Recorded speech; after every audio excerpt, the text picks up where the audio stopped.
भगवान शिव को प्रसन्न करने और मनचाहे जीवन साथी प्राप्ति के लिए सावन के सोमवार रखना अति आवश्यक होता है। पौराणिक मान्यता के अनुसार महादेव को यह व्रत अति प्रिय है। शिव जी को पति रूप में पाने के लिए मां पार्वती ने पूजा अर्चना की और सावन के सोमवार व्रत रखे थे। इसीलिए सावन में सोमवार के व्रत रखने से भगवान शिव का आशीर्वाद मिलता है और सभी मनोकामना पूर्ण होती है। इसके अलावा अविवाहित लोग अगर सावन के सभी सोमवार का व्रत करें तो पूरी निष्ठा के साथ भगवान शिव और माता पार्वती की पूजा अर्चना करें तो उन्हें मनचाहा और योग्य जीवन साथी की प्राप्ति होती है। लेकिन सावन सोमवार का व्रत कथा के बिना अपूर्ण है, इसीलिए आज हम आपके लिए लेकर आए हैं सावन सोमवार व्रत की प्राचीन कथा। अमरपुर नगर में एक धनी व्यापारी रहता था। दूर दूर तक उसका व्यापार फैला हुआ था। नगर में उस व्यापारी का सभी लोग मान सम्मान करते थे। इतना सब कुछ होने पर भी वह व्यापारी अंतर्मन से बहुत दुखी था, क्योंकि उस व्यापारी का कोई पुत्र नहीं था। दिन रात उसे एक ही चिंता सताती थी, उसकी मृत्यु के बाद उसके इतने बड़े व्यापार और धन संपत्ति को कौन संभालेगा। पुत्र पाने की इच्छा से वह व्यापारी प्रति सोमवार भगवान शिव की पूजा अर्चना किया करता था। सायंकाल को व्यापारी शिव मंदिर में जाकर भगवान शिव के सामने घी का दीपक जलाया करता था। उस व्यापारी की भक्ति देखकर एक दिन पार्वती ने भगवान शिव से कहा, हे प्राणनाथ, यह व्यापारी आपका सच्चा भक्त है। कितने दिनों से यह सोमवार का व्रत और पूजा नियमित कर रहा है। भगवान, आप इस व्यापारी की मनोकामना अवश्य पूर्ण करें। भगवान शिव ने मुस्कुराते हुए कहा, हे पार्वती, इस संसार में सबको उसके कर्म के अनुसार फल की प्राप्ति होती है। प्राणी जैसा कर्म करता है उसे वैसा ही फल प्राप्त होता है। इसके बावजूद पार्वती नहीं मानी। उन्होंने आग्रह करते हुए कहा, नहीं प्राणनाथ, आपको इस व्यापारी की इच्छा पूरी करनी ही पड़ेगी। यह आपका अन्यन भक्त है। प्रति सोमवार आपका विधिवत व्रत रखता है और पूजा अर्चना के बाद आपको भोग लगाकर एक समय भोजन ग्रहण करता है। आपको इसे पुत्र प्राप्ति का वरदान देना ही होगा। पार्वती का इतना आग्रह देखकर भगवान शिव ने कहा, तुम्हारे आग्रह पर मैं इस व्यापारी को पुत्र प्राप्ति का वरदान देता हूँ, लेकिन उसका पुत्र 16 वर्ष से अधिक जीवित नहीं रहेगा। उसी रात भगवान शिव ने स्वप्न में उस व्यापारी को दर्शन देकर उसे पुत्र प्राप्ति का वरदान दिया और उसके पुत्र के 16 वर्ष तक जीवित रहने की बात बताई। भगवान के वरदान से व्यापारी को खुशी तो हुई, लेकिन पुत्र की अल्पायु की चिंता ने उस खुशी को नष्ट कर दिया। व्यापारी पहले की तरह सोमवार का विधिवत व्रत करता रहा। कुछ महीने पश्चात उसके घर में अति सुंदर पुत्र उत्पन्न हुआ। पुत्र जन्म से व्यापारी के घर में खुशियां भर गई। बहुत धूमधाम से पुत्र जन्म को समारोह मनाया गया। व्यापारी को पुत्र जन्म की अधिक खुशी नहीं हुई, क्योंकि उसे पुत्र की अल्पायु के रहस्य का पता था। यह रहस्य घर में किसी को नहीं मालूम था। विद्वान ब्राह्मणों ने उस पुत्र का नाम अमर रखा। जब अमर 12 वर्ष का हुआ तो शिक्षा के लिए उसे वाराणसी भेजने का निश्चय हुआ। व्यापारी ने अमर के मामा दीपचंद को बुलाया और कहा कि अमर को शिक्षा प्राप्त करने के लिए वाराणसी छोड़ आओ। अमर अपने मामा के साथ शिक्षा प्राप्त करने के लिए चल दिया। रास्ते में जहाँ भी अमर और दीपचंद रात्रि विश्राम के लिए ठहरते, वहीं यज्ञ करते और ब्राह्मणों को भोजन कराते थे। लंबी यात्रा के बाद अमर और दीपचंद एक नगर में पहुंचे। उस नगर के राजा की कन्या का विवाह खुशी से पूरे नगर को सजाया गया था। निश्चित समय पर बारात आ गई, लेकिन वर का पिता अपने बेटे के एक आंख से काना होने के कारण बहुत चिंतित था।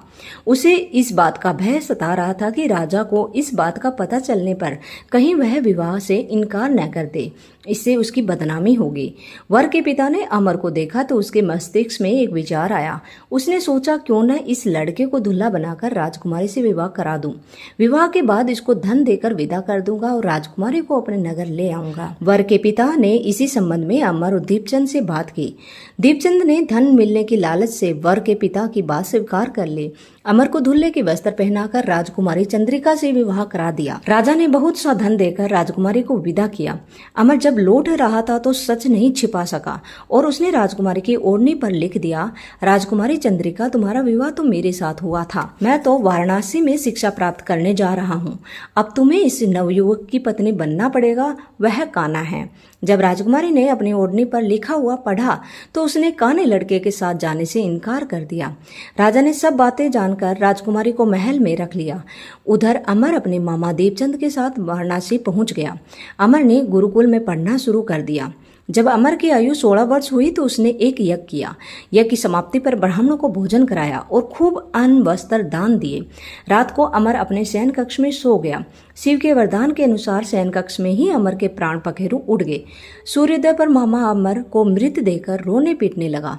आसपास के लोग भी एकत्रित हो गए। मामा के रोने और विलाप करने के स्वर समीप में गुजरते हुए भगवान शिव और माता पार्वती ने भी सुने। पार्वती ने भगवान से कहा, प्राणनाथ, मुझसे इसके रोने का स्वर सहन नहीं हो रहा है। आप इस व्यक्ति के कष्ट को अवश्य दूर करें। भगवान शिव ने पार्वती के साथ अदृश्य रूप में समीप जाकर अमर को देखा तो पार्वती जी से बोले, पार्वती, यह तो उसी व्यापारी का पुत्र है। मैंने इसे 16 वर्ष की आयु का वरदान दिया था, इसकी आयु तो पूरी हो गई। पार्वती ने फिर भगवान से निवेदन करके कहा, हे प्राणनाथ, आप इस लड़के को जीवित करें, नहीं तो इसके माता पिता पुत्र की मृत्यु के कारण रो रो कर अपने प्राण का त्याग कर देंगे।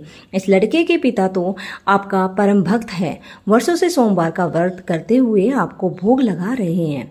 पार्वती के आग्रह करने पर भगवान शिव ने उस लड़के को जीवित होने का वरदान दिया और कुछ ही पल में वह जीवित होकर उठ बैठा। शिक्षा समाप्त करके अमर मामा के साथ अपने नगर की ओर चल दिए। दोनों चलते हुए उसी नगर में पहुंचे जहां अमर का विवाह हुआ था। उस नगर में भी अमर के यज्ञ का आयोजन किया। समीप से गुजरते हुए नगर के राजा ने यज्ञ का आयोजन देखा। राजा ने अमर को तुरंत पहचान लिया। यज्ञ समाप्त होने पर राजा अमर और उसके मामा को महल में ले गया और कुछ दिन उन्हें महल में रखकर बहुत सा धन वस्त्र देकर राजकुमारी के साथ विदा किया। रास्ते में सुरक्षा के लिए राजा ने बहुत से सैनिकों को भी साथ भेजा। दीपचंदर ने नगर में पहुंचते ही एक दूत को घर भेजकर अपने आगमन की सूचना भेजी। अपने बेटे अमर के जीवित वापस लौटने की सूचना व्यापारी को बहुत प्रसन्नता हुई। व्यापारी ने अपनी पत्नी के साथ स्वयं को एक कमरे में बंद कर रखा था। भूखे प्यासे रहकर व्यापारी और उनकी पत्नी बेटे की प्रतीक्षा कर रहे थे। उन्होंने प्रतिज्ञा कर रखी थी कि यदि उन्हें अपने बेटे की मृत्यु का समाचार मिला तो वे दोनों अपने प्राण त्याग देंगे।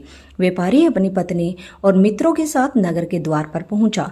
अपने बेटे के विवाह का समाचार सुनकर पुत्र वधू राजकुमारी चंद्रिका को देखकर उसकी खुशी का ठिकाना न रहा। उसी रात भगवान शिव ने व्यापारी के स्वप्न में आकर कहा, हे सृष्टि, मैंने तेरे सोमवार का व्रत करने और व्रत कथा सुनने से प्रसन्न होकर तेरे पुत्र को लंबी आयु प्रदान की। व्यापारी बहुत प्रसन्न हुआ। सोमवार का व्रत करने से व्यापारी के घर में खुशियां लौट आई। शास्त्रों में लिखा है कि जो स्त्री पुरुष सोमवार का विधिवत व्रत करते हैं, व्रत कथा सुनते हैं, उनकी सभी इच्छाएं पूरी होती है। तो दोस्तों, अगर आपको वीडियो अच्छा लगा तो वीडियो को लाइक, शेयर एंड सब्सक्राइब अवश्य करना। Thank you.